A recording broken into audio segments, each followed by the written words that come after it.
Hello, dear viewers, and welcome back to our channel where we serve up the juiciest, most sensational scoops straight from the gilded halls of the British royal family. If you crave a blend of time-honored tradition and whispered palace intrigue, you're in the right place. Today, we're pulling back Buckingham's velvet curtains to reveal a subtle yet striking change, one that could redefine behind-the-scenes life at the world's most famous residence. Have you ever wondered what happens when centuries-old protocol meets a breath of modern flair?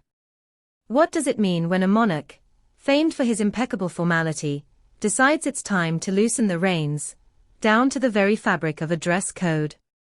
Prepare to be surprised, because King Charles III has quietly appended a royal wardrobe rule by relaxing the all-white requirement on Buckingham Palace's private tennis court. And though it may sound minor, within the hallowed corridors of monarchy it resonates like a thunderclap. Imagine the scene, the grand neoclassical facade of Buckingham Palace, its Doric columns framed by manicured gardens, hides one of its most exclusive amenities, a tennis court commissioned in 1919 as a post-war balm for a monarchy seeking simple pleasures. For over a century, an unwritten decree held sway. If you stepped onto that hard court, you did so in pristine whites, shirts, shorts, socks, and even headbands. This sartorial uniform mirrored Victorian elegance, each thread a nod to decorum and restraint. Yet, behind those palace walls, whispers suggest His Majesty has given the green light to tasteful color on the court. Soft pastels, understated earth tones, even muted patterns, so long as they don't scream neon rave, now stand alongside the hallowed white. It's not a riot of hues, but a dignified palette that respects the court's heritage while acknowledging the need for comfort and self-expression. In the realm of royal tradition, this is practically revolutionary. Why does this matter? Because tradition is the monarchy's anchor.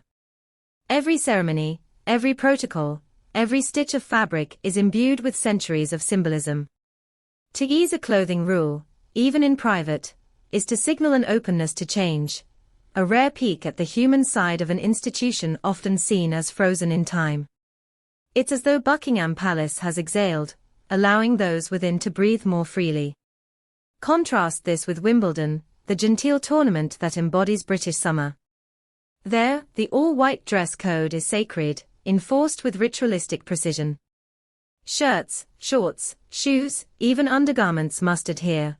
Dark shorts for women were only grudgingly permitted in 2023 for health reasons, and fans collectively gasped. Meanwhile, at the monarch's own court, the king himself greenlights tasteful color. It's a bold juxtaposition.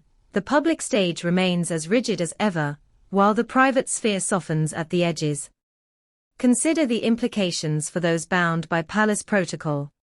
The dedicated staff, footmen in their livery, chefs, secretaries, now step onto the court in hues that reflect their individuality.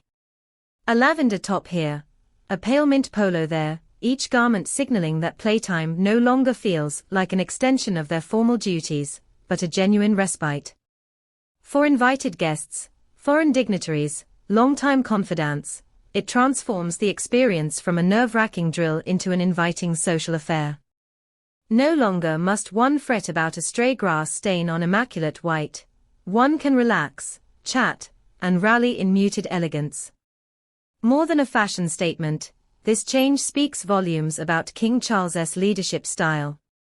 We know him as the monarch who favors tailored suits, Scottish kilts, and military uniforms, images of impeccable line and formality.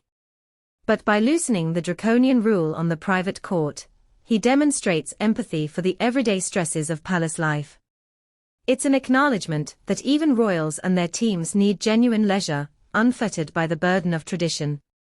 Yet, while Charles champions calm informality behind closed doors, his daughter-in-law, Princess Catherine, prepares to uphold pageantry on the public stage.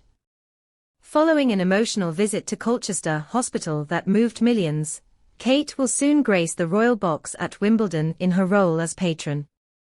Draped head to toe in the tournament's sacred white, she'll present trophies to the champions, an image so powerful it cements the monarchy's bond with Britain's most beloved sporting event. The contrast could not be sharper. Inside the palace walls, color blooms. On center court, tradition stands firm. Let's not forget the court's storied past. In the roaring 1920s, King George V faced off against Fred Perry, Britain's greatest tennis export, in private matches that humanized the crown. Fast forward to the millennium, when Bjorn Borg and John McEnroe, arch-rivals who electrified global audiences, exhibited for charity before the sovereign. These moments turned a hidden court into a secret stage where royals and legends met over a net.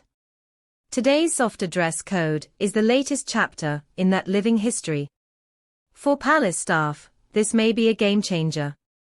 Imagine the valet who irons gowns at dawn slipping into a soft blue polo for a midday match, feeling the sun on his face instead of the weight of ceremonial tradition. Or the household secretary, relieved to don a subtle pattern instead of stark white, enjoying a genuine escape on royal turf. Even the staff's morale, already devoted, might find new lightness in this gesture of trust and consideration. Guests, too, will savor the shift. No longer must ambassadors or friends navigate a wardrobe crisis before stepping onto the court. They can simply arrive in comfortable, tasteful attire, making the event feel less like a high-stakes exam and more like a friendly rally among peers. This small act of inclusion can foster warmth and spontaneity in what was once a rigidly choreographed affair. Moreover, this move could herald broader modernization behind palace walls. If a century-old dress code can flex, what else might be next? Could garden parties see lighter, more colorful gowns? Might staff dinners adopt a dress-down twist? While public ceremonies, trooping the color, state banquets, will doubtless retain their pomp, private gatherings may gradually embrace a more relaxed ethos. The ripples start here, on that modest patch of hardcourt, but the waves could reach far beyond. Meanwhile, in the public arena, Princess Kate's return to Wimbledon will remind us why some traditions endure. Her poised presence, framed by the All England Club's ivy-clad terraces, symbolizes continuity. When she hands the Venus Rosewater dish to the women's singles champion, cameras will flash, and millions will nod in shared pride. It's a ritual that binds nation and monarchy, an unbroken link to Britain's cultural heritage. This duality, Charles's quiet color revolution and Kate's vivid white pageantry, reveals the monarchy's modern tightrope act. It strides between legacy and evolution, maintaining its gravitas while adapting to contemporary life. In this delicate balance lies the monarchy's secret, an institution that respects its past while subtly embracing the present. So, what do you think of this gentle royal rebellion at Buckingham Palace? Are you cheering for a dash of color behind those grand walls, or do you believe that tradition, even in private, should remain untouched, a fortress of timeless elegance? Share your thoughts in the comments below. We can't wait to hear whether you're pro-change or pro-protocol.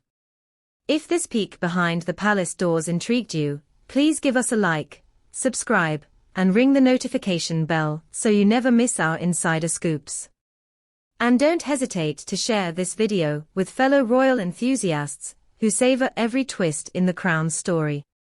Thank you for watching, and until next time, keep your curiosities reignited and your imaginations alive. We'll see you soon for another deep dive into the lives, dramas, and secrets of Britain's most captivating family.